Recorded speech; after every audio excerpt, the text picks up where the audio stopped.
नमस्कार दोस्तों, आप देख रहे हैं न्यूज़ टीवी। मैं हूं जितेंद्र ठवर मलानी उर्फ टोनी। आज हम शिवसेना ऑफिस में सेक्टर 16 वाशी नवी मुंबई। हमारे साथ हैं सीनियर लीडर ऑफ शिवसेना जिला प्रमुख मिस्टर विठल मोरे। जैसे पहले ही मैं आपको बता चुका हूं कि कई बार 5-6 बार ये कॉरपोरेटर की पोस्ट पे जीत के आए हैं और मेजॉरिटी से जीत के आए हैं। पब्लिक के चहीते नेता मैं ये कह सकता हूं, और हमारे भी चहीते नेता हैं क्योंकि मैं इनसे कई बार इंटरव्यू ले चुका हूं। एंड थैंक्स कि ये लोग टाइम देते हैं हमारे जैसे चैनल वालों को लिए। तो थैंक्स टू यू मोरे साहब कि आज आपने फिर से वक्त निकाला। Welcome to news TV. Sir, एक मुद्दा जो बर्निंग इशू कहेंगे हम इसको, कि राज साहब ठाकरे जो हैं हाईली रेस्पेक्टेड लीडर हैं, वो भी एमएनएस के चहीते लीडर हैं। पब्लिक उनको भी पसंद करती है, जब बोलते हैं तो अच्छा लगता है। लेकिन एक वक्त था जब उद्धव साहब ठाकरे और राज ठाकरे साहब बाला साहब ठाकरे के दोनों आंखें माने जाते थे।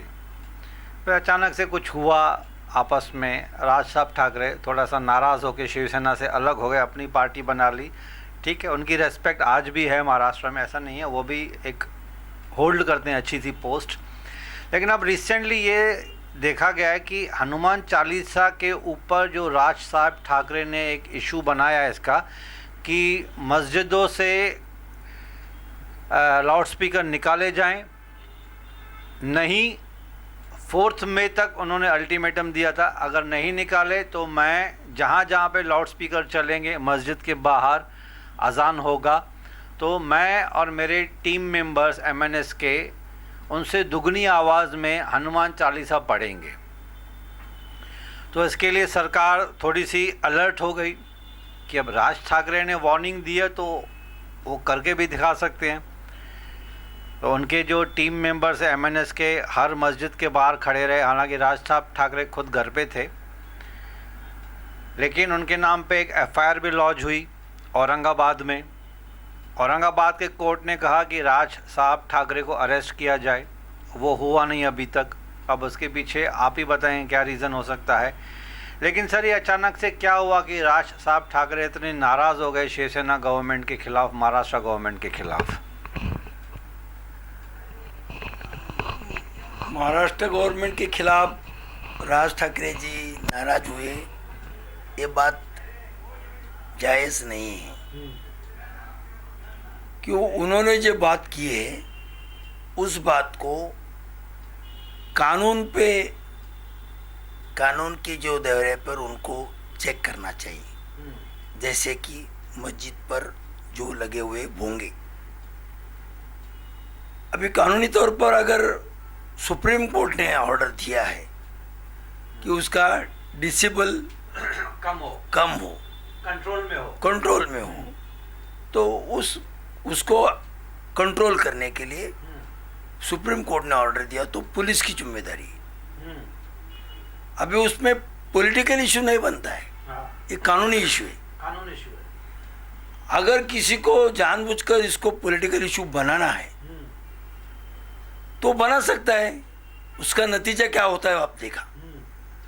इसमें जहाँ पर भी गवर्नमेंट की भूमिका है, गवर्नमेंट एज ए पुलिस वो एक्ट करेगी। गवर्नमेंट इसमें दूसरा कोई भी प्रेशर करना या उनको रुकावट लाना, ये गवर्नमेंट को करने की ज़रूरत नहीं है। वो पुलिस जो है, पुलिस के कंट्रोल में ये इशू होगा, क्योंकि सुप्रीम कोर्ट ने ऑलरेडी ऑर्डर दिया है। इसके लिए ये इशू इतना बड़ा इशू नहीं था। लेकिन ये इशू लेके उनको हिंदुत्व का दोहरा पकड़ के ऊपर चढ़ना है, ये लोगों के ध्यान में आया। भाई ये उनका इशू जो नमाज जो अजान है उसकी आवाज़, ये इशू नहीं रहा। वो इशू वहाँ रहा। कई जगह कई मस्जिदों के लोगों ने, वहाँ के जमात के लोग काम किया और कई जगह उन्होंने अपने भोंगे निकाल दिए। लोगों ने रिस्पेक्ट किया। जैसे आपने बोले भाई राज ठाकरे एक रिस्पेक्टेबल पर्सनालिटी है, हम भी उनको मानते हैं। लेकिन उनको वहाँ तक उनका काम नहीं था। वो काम शुरुआत वहाँ से करने की, एक स्टेप, उसकी दूसरी स्टेप फिर हिंदुत्व। अभी देखिए, मैं एक पुराना कार्यकर्ता हूँ। राज ठाकरे जी के साथ भी मैंने विदर्भ में काम किया हूँ। वो मुझे जानते हैं, मैं उनको जानता हूँ। उनको तो सभी लोग जानते हैं, लेकिन वो भी मुझे जानते हैं। तो ये अजान का मामला लेके वो हिंदुत्व के पीछे जा रहे हैं। पीछे जाने से देखिए, हर किसी को अधिकार है, वो अगर अपने पास कैपेसिटी है तो वो कर सकते हैं। लेकिन अभी बाला साहब ठाकरे साहब जैसे हर हम एक्शन लेंगे। बाला साहब ठाकरे जी ने कभी भी हिंदुत्व के लिए अपने शाल बदली नहीं। उनकी शाल तो केसरी रंग थी, सफ़ेद रंग थी। वो शाल का वजन किसी को संभालना मामूली बात नहीं है, वो अलग ही। बाला साहब ठाकरे जी का जो शाल है, वो शॉल को संभालना सब किसी के, हर किसी की ताकत की बात नहीं है। तो हिंदुत्व के लिए हम उसके स्टाइल, उनके स्टाइल पर जाएंगे तो ये तो डुप्लीकेशन करना किसी को भी इस दुनिया में आज जमने वाला बात नहीं है। ये राज साहब ठाकरे ने पिछले हफ्ते 3-4 दिन पहले एक पुराना वीडियो रिलीज़ कर दिया बाला साहब ठाकरे का, जिन्होंने बाला साहब ठाकरे ने एक स्पीच में कहा था कि सब मस्जिदों से मुंबई महाराष्ट्र में लाउड स्पीकर्स निकाल देगी शिवसेना, यानी कि। तो उस वीडियो को रिलीज़ किया। बाला साहब ठाकरे का पुराना वीडियो था, राज ठाकरे ने जानबूझ के वो रिलीज़ किया कि उद्धव साहब ठाकरे को इशारा था कि देखिए, आपके पिताजी ने ये कहा था, अब आप उसको फॉलो कीजिए। फिर उद्धव साहब ठाकरे ने शायद एक वीडियो रिलीज़ किया जिसमें बाला साहब ठाकरे ने कहा कि राज ठाकरे मेरे गेस्टर्स मेरे को कॉपी करते हैं। ये दोनों वीडियो न्यूज़ चैनल्स पे काफ़ी 24 घंटे चलते रहे। क्या है, बाला साहब ठाकरे जी का जो वीडियो उन्होंने दिखाया, सब लोगों ने देखा। बाला साहब ठाकरे ने जिस जमाने में बात की थी, वो जमाना अलग था। आज और उनका दृष्टिकोण वो हृदय से था, यहाँ से नहीं था।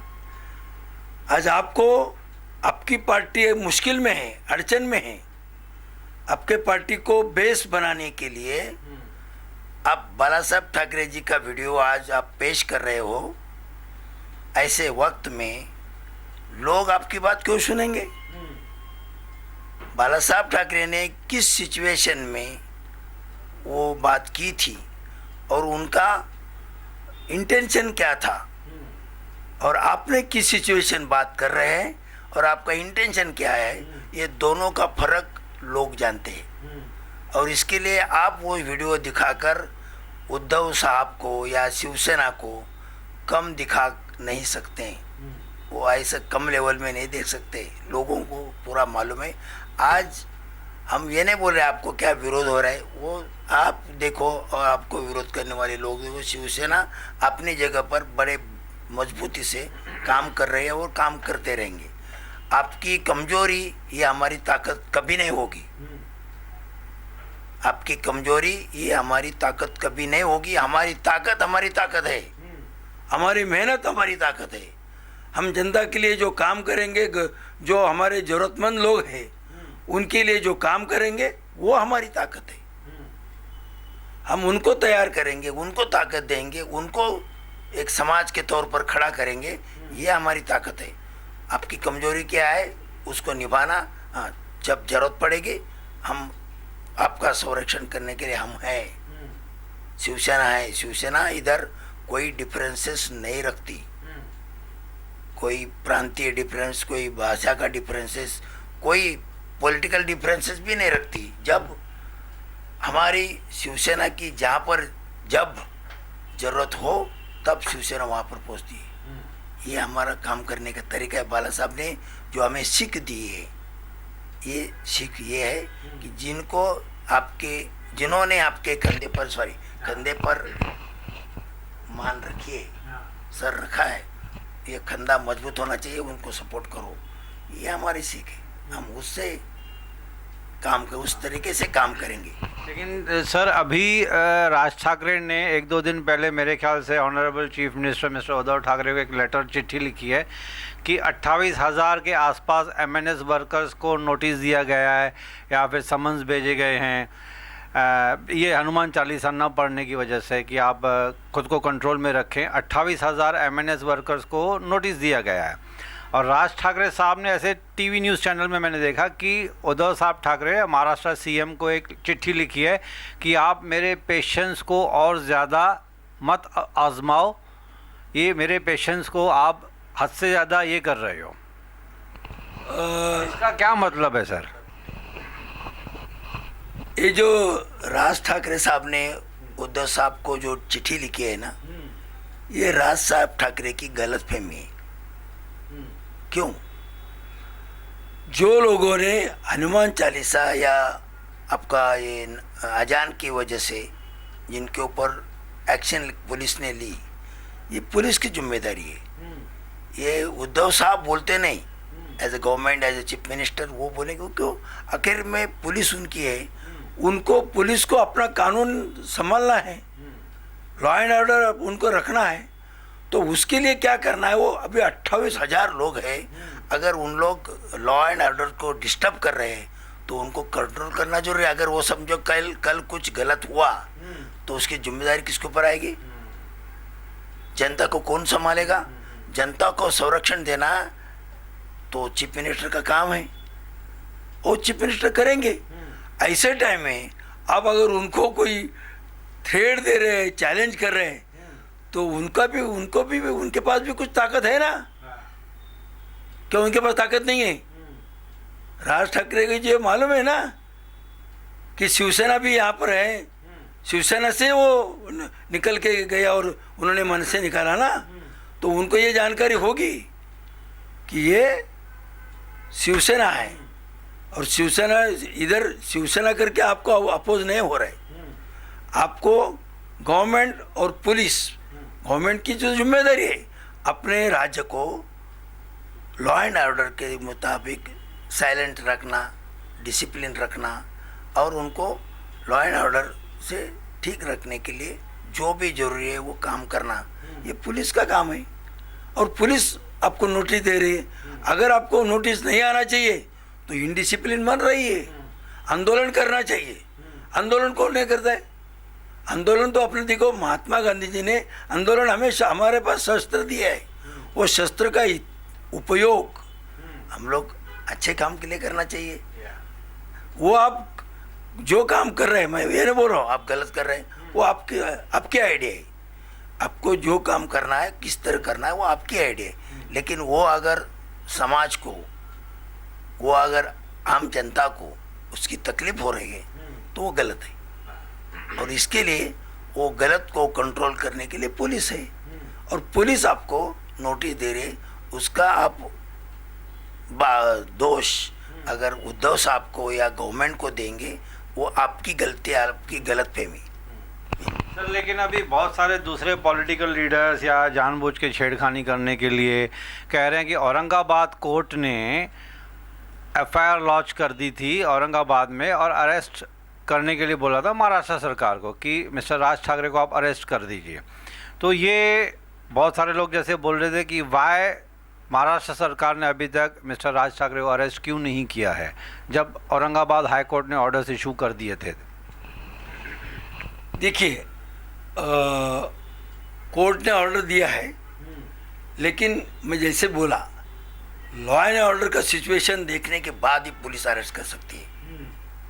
कि कोई भी लीडर को अगर आपको कोर्ट ने ऑर्डर दिया इनको अरेस्ट करिए, तो पुलिस लॉ एंड ऑर्डर का सिचुएशन देखेगी, वो सिचुएशन उनको फेवरेबल नहीं लगता होगा और कोर्ट को वो अपना स्टेटमेंट दे सकते हैं। ये पुलिस की जिम्मेदारी है, ये कोई गवर्नमेंट की पार्टी की जिम्मेदारी नहीं है। ऐसे कई बार हो चुके हैं कि सुप्रीम कोर्ट ने या हाई कोर्ट ने या सत्र न्यायालय ने ये ऑर्डर दे चुके हैं, लेकिन अरेस्ट नहीं किसी को हुआ। तो ये हो सकता है, अभी मतलब वो लॉ एंड ऑर्डर भी देखना पड़ता है कि कहीं कुछ अरेस्ट हो गया और कुछ ऊंच नीच हो गई तो दंगे फसाद हो सकते हैं। दंगे फसाद हो सकते हैं। सिचुएशन को, लॉ एंड ऑर्डर का सिचुएशन देखने के बाद ही वो अरेस्ट कर सकते हैं। हाँ, मतलब शांति बेकरार बरकरार रहे और अमन रहे तो उसके लिए एक कोई शांति और अमन का वातावरण रहना जरूरी है। बहुत पीसफुल एंड एक बहुत ही थॉटफुल डिसीजन लेना पड़ता है। Yes yes. तो सर ऐसे नहीं हो सकता है कि जैसे काफ़ी पब्लिक चाहती है, हम जैसे कॉमन लोग भी चाहते हैं कि दोनों भाइयों में आपस में सुलह हो जाए, एमएनएस और शिवसेना या फिर एक सपोर्ट मिल जाए और सब मिलजुल के काम करें, ऐसे कुछ पाइपलाइन में हो सकता है? आप बहुत सीनियर हैं, आप मातोश्री के बहुत नज़दीक हैं, आप राज साहब के साथ भी काम किया, उद्धव साहब के साथ काम किया आपने, बाला साहब के साथ भी आपको काम करने का मौका मिला, you are lucky in that position. Last interview में आपने बताया था कि बाला साहब ठाकरे से आप कई बार मिल चुके हैं, उद्धव साहब से मिल चुके हैं। ऐसा नहीं हो सकता कि सर दोनों भाइयों में सुलह हो जाए, जैसे जनरल पब्लिक भी चाहती है कि भाई भाई आपस में क्यों लड़े, और दोनों ही मराठी के हित में लड़ रहे हैं, दोनों ही पार्टीज महाराष्ट्र को डेवलपमेंट की राह पे लेके जाने की कोशिश में है, तो दोनों मिलके साथ में क्यों ना काम करें? ऐसे कुछ पाइपलाइन में है, कुछ हो सकता है फ्यूचर में? नहीं, आपका सवाल बराबर है, लेकिन इस विषय पर इसके पहले कई बार बहुत सारे लोगों ने कोशिश की। उसमें पुराने शिवसैनिकों ने की, समाज के जाने माने लोगों ने कोशिश की, बड़े प्रेस रिपोर्टर ने कोशिश की। समाज के हित में जो लोग काम करते हैं उनको मालूम है इनकी ताकत दोनों को मिलके बहुत बड़ी ताकत हो सकती है। ऐसे जो समझदार लोग हैं, ऐसे लोगों ने कई बार इसके लिए कोशिश की, लेकिन उसमें उनको सक्सेस नहीं मिला। सर सक्सेस नहीं मिली मतलब क्या दोनों राज साहब ठाकरे और अपना उद्धव ठाकरे साहब दोनों चाहते हैं कि नहीं चाहते हैं? सक्सेस तब मिलेगी ना जब दोनों को लगेगा कि यस हम आपस में मिल जाएं। बाहर की पार्टीज तो बोल के निकल जाएंगी, मेन तो सर इनको डिसीजन लेना है ना। दोनों हाईली रेस्पेक्टेड लीडर्स हैं अपनी अपनी जगह पे। सक्सेस नहीं मिला इसका मतलब दोनों को एक साथ नहीं आना है, नहीं आना है, समझे ना?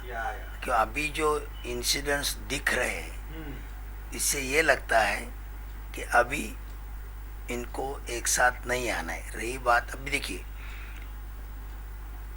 शिवसेना का अभी जो हिंदुत्व है वो तो पूरे दुनिया को मालूम है। अभी उसमें बाबरी मस्जिद को गिराना था तब कोई आगे आया नहीं रिस्पॉन्सिबिलिटी लेने के लिए, वो बात तो राज ठाकरे जी को मालूम है। तो अभी वो बात को कोई समेटने जा रहा है तो वो बात को तो हम नहीं मानेंगे। क्यों? जैसे देवेंद्र फडणवीस साहब उस दिन बोले कि मैं वो ढांचा तोड़ने के लिए था। अरे तुम्हारी उम्र 13 साल की थी और तुम बोलते मैं उधर था। अरे तुम था किधर था? तुम हो ही नहीं सकते हो। तुम्हारा जन्म कब हुआ? 13 साल के बच्चों को उधर लेके जा सकते हैं? ये बोल रहा हूँ मैं। इसके लिए उनको उद्धव साहब जो काम कर रहे हैं वो उनको वंदनीय बाला साहब ठाकरे जी ने जो ट्रैक दिया है, जो हमारे जैसे शिवसैनिक उनको एक साथ में दिए, वो शिवसैनिक को साथ में लेकर आगे जा रहे और जो भी काम है वो आम जनता के फायदे के लिए, आम जनता के सुख समृद्धि के लिए वो करना, यही उनका मकसद है। आज देखिए बाकी चीफ मिनिस्टर देखेंगे कैसे आप उतरेंगे, किस तरह के स्टाइल मारेंगे, ये नहीं, एक सिंपल। ये तो अपना उद्धव साहब ठाकरे में एक सबसे प्लस पॉइंट ये है कि बहुत ही सिंपल हैं। हमेशा मतलब वो कहते हैं ना मंझे हुए पॉलिटिशियन हैं, कम बोलते हैं, टू द पॉइंट बोलते हैं, बहुत ज़्यादा हाई फाई शो ऑफ नहीं करते हैं। जो एक मराठी कल्चर और ट्रेडिशन के हिसाब से चलते हैं वो हमने टीवी पे देखा है। हालांकि बहुत कम आते हैं टीवी पे भी, बहुत ज़्यादा मेरे ख्याल से पब्लिसिटी उनको खुद को भी पसंद नहीं है, काम करने में बिलीव करते हैं शायद वो।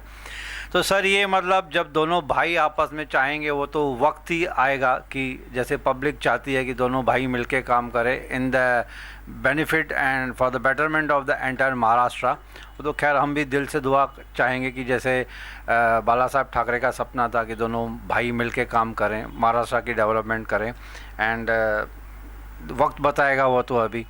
लेकिन सर अभी बीएमसी इलेक्शंस आने वाले हैं, इसमें राज साहब ठाकरे मेरे ख्याल से कोशिश करेंगे एमएनएस की सीट्स बढ़ाने के लिए, और शिवसेना अपनी तरफ से कोशिश करेगी, बीजेपी, कांग्रेस एंड एनसीपी। आपके हिसाब से एक जजमेंट आपकी क्या हो सकती है, you being the seasoned politician, फिर से शिवसेना राज कर पाएगी बीएमसी के ऊपर आने वाले इलेक्शंस में? शिवसेना का ही राज आएगा, जैसे सालों से चलता आ रहा है। शिवसेना का ही राज आएगा। एमएनएस को बहुत सारी सीट्स नहीं मिल पाएंगी। देखिए एमएनएस को, आज भी एमएनएस को जो कुछ है वो भी निकल जाएगा। क्यों? उन्होंने दूसरे के कंधे पर बंदूक रखकर अगर वो शिवसेना के ऊपर चलाने के लिए जा रहे हैं, ये बात लोगों के ध्यान में आई है। लोग गूंगे नहीं, अंधे नहीं हैं, लोगों को बात भी समझते हैं और उनका आपका इशारा भी समझता है। तो इसके लिए मैं बोल रहा हूँ, अभी जो मनसे के कॉरपोरेटर्स मुंबई में हैं, अभी वो गिने चुने रहे, बहुत से शिवसेना में गए, तो आगे तो पूरा सपाट हो जाएगा उनका। मतलब आपके हिसाब से जो सीट्स ऑलरेडी हैं वो भी निकल जाएंगी? मैं वही बोल रहा हूँ। देखिए उन्होंने अभी क्यों अयोध्या जा रहे, हिंदुत्व का शॉल क्यों डाला उन्होंने? उनको महापालिका में एंट्री का ताकत बढ़ाना है। सर लेकिन महापालिका में अगर एंट्री बढ़ानी है तो उसमें अयोध्या जाने का पर्पस? वही मैं बोल रहा हूँ, उत्तर भारतीय उनको वोट चाहिए।